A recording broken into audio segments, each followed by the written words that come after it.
This is my student support system. Keep watching, keep learning. Leadership के बारे में, और आज का जो टॉपिक है वो है लीडरशिप टेक्निक्स। कई बार ये क्वेश्चन लीडरशिप स्टाइल्स के रूप में भी आ जाता है। तो लीडरशिप स्टाइल्स या टेक्निक एक ही बात है। जैसा भी क्वेश्चन आए उसके हिसाब से आप इसको आंसर लिख सकते हैं। तो लीडरशिप टेक्निक, लीडरशिप की तकनीकें या लीडरशिप स्टाइल्स क्या है।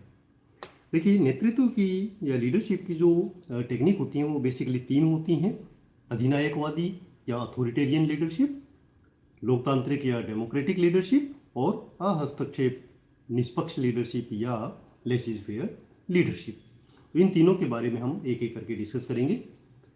सबसे पहले आती है हमारे पास अथॉरिटेरियन लीडरशिप। इस प्रक्रिया में, इस नेतृत्व में जो नेता है या लीडर है वो ही समूह की पॉलिसीज, नीतियाँ, प्रक्रिया और गतिविधियों का निर्धारण करता है कि काम कैसे किया जाना है। इसमें समूह ग्रुप के सदस्यों से ज़्यादा कुछ पूछा नहीं जाता या उनको सजेशन देने का भी अधिकार नॉर्मली नहीं होता है। ये जो अथॉरिटेरियन लीडरशिप है वो एक लीडर पर ज़्यादा निर्भरता उत्पन्न करता है, जिसके परिणाम स्वरूप सदस्यों में कई बार इरिटेबिलिटी, चिड़चिड़ापन और जो एग्रेसिवनेस है वो देखा जाता है, क्योंकि वो लोग सेटिस्फाइड नहीं होते हैं। इसमें जो ग्रुप एक्टिविटी होती है और ग्रुप पॉलिसी के लिए जो सुझाव हैं उसकी फ्रीक्वेंसी न के बराबर होती है, क्योंकि सब कुछ डिसाइड तो लीडर ही करता है।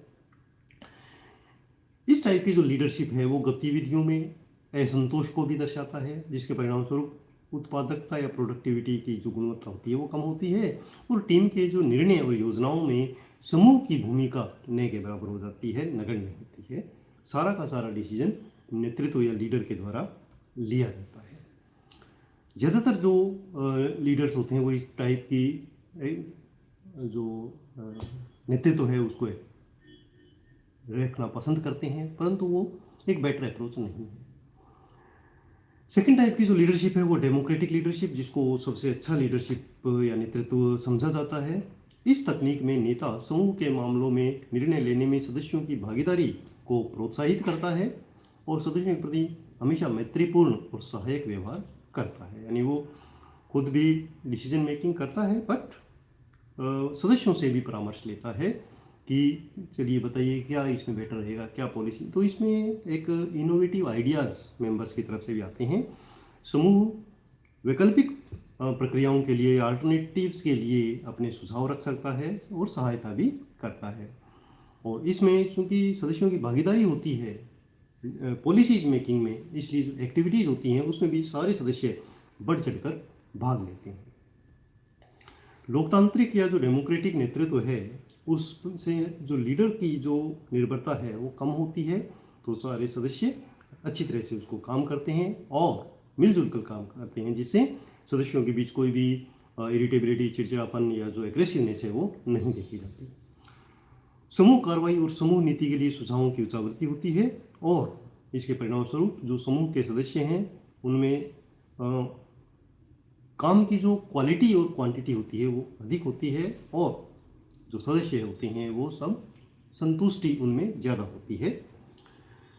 डेमोक्रेटिक लीडरशिप में एक ये तथ्य भी होता है कि जो इस टेक्निक में मानवीय संबंधों पर आधारित दृष्टिकोण होता है, जो ह्यूमन रिलेशंस है वो अच्छे होते हैं, एक टीम भावना बनती है और सब मिलकर अपने ऑब्जेक्टिव्स को प्राप्त करते हैं। यह समूह के सदस्यों के बीच परस्पर निर्भरता को भी बढ़ाता है, इस प्रकार उनके मनोबल को, मोराल को हाई रखता है, और लोकतांत्रिक नेतृत्व लाभ परिस्थिति की मांग पर निर्भर करता है। कई बार डिपेंड करता है कि किस टाइप का हमें ऑब्जेक्टिव है, उसके हिसाब से हम इस लीडरशिप को अपना सकते हैं। तो तीनों लीडरशिप में बेस्ट इसको कंसिडर किया जाता है। तीसरा टाइप की जो लीडरशिप है वो लेसिस फेयर है। कई बार इसको भी अच्छा मान लिया जाता है कुछ सेक्टर्स में। तो लेसिस फेयर नेतृत्व एक हस्तक्षेप रहित दृष्टिकोण है, जहां पर जो लीडर है वो कर्मचारियों को न्यूनतम पर्यवेक्षण के साथ निर्णय लेने के लिए और कार्य पूरा करने के लिए पर्याप्त स्वायत्तता देते हैं। यानी अनावश्यक हस्तक्षेप किसी प्रकार का नहीं होता है, ज़्यादा सुपरविजन भी नहीं होता है, बस उनको काम बता दिया जाता है और वो अपना कार्य सुचारू रूप से करते हैं। इस तकनीक में जो लीडर है वो निर्णय और गतिविधियों के लिए पूर्ण स्वतंत्रता देता है और सुझावों के लिए अपनी पहल को कम से कम रखता है, सदस्यों से ही सुझाव मांगे जाते हैं, सदस्यों का जो रोल होता है वो इसमें काफ़ी इम्पोर्टेंट माना जाता है। इस प्रकार का नेतृत्व अनुभवी और जो आत्म प्रेरित टीम है उनके साथ बहुत ही अच्छा रहता है, जो स्वयं का प्रबंधन कर सकते हैं। ऐसी टीम के साथ जो निरंतर निगरानी के बिना सही निर्णय लेने में सक्षम होते हैं। इस टाइप का जो लीडरशिप है वो रचनात्मक क्षेत्रों में काफ़ी प्रभावी है, जहाँ स्वायत्ता, नवाचार और अनूठे समाधानों को बढ़ावा दे सकती है, इनोवेटिव आइडियाज़ को बढ़ावा देती है।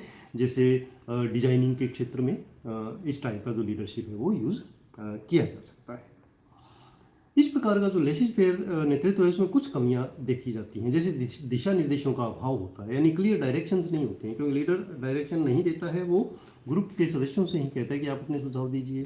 तो कर्मचारी समय सीमा निर्धारित करने और स्वयं परियोजनाओं का प्रबंध करने में यदि अच्छे नहीं हैं तो ये लीडरशिप बैकफायर कर सकती है, उससे जो प्रोडक्टिविटी है वो कम हो सकती है। इसी प्रकार जवाबदेही कम हो जाती है, यानी क्योंकि सभी लीडर हैं इसमें, तो किसकी रिस्पॉन्सिबिलिटी होगी यदि कोई प्रॉब्लम हो जाए तो स्पष्टता की कमी के कारण भ्रम की स्थिति पैदा हो जाती है और व्यक्तियों को जवाबदेह ठहराना काफ़ी मुश्किल हो जाता है इसमें। तीसरी बात कि ये सभी के लिए उपयुक्त नहीं है।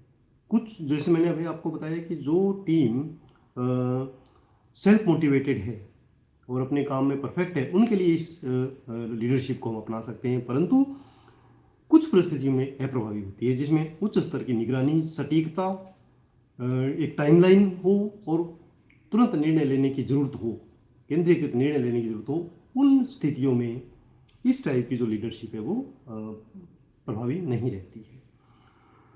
तो ये थी लीडरशिप टेक्निक के बारे में। ऐसे ही उपयोगी वीडियोस देखने के लिए आप चैनल को सब्सक्राइब कर सकते हैं, बहुत ही इम्पोर्टेंट लेक्चर्स इसमें आने वाले हैं।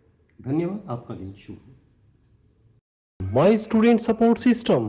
Keep watching, keep learning.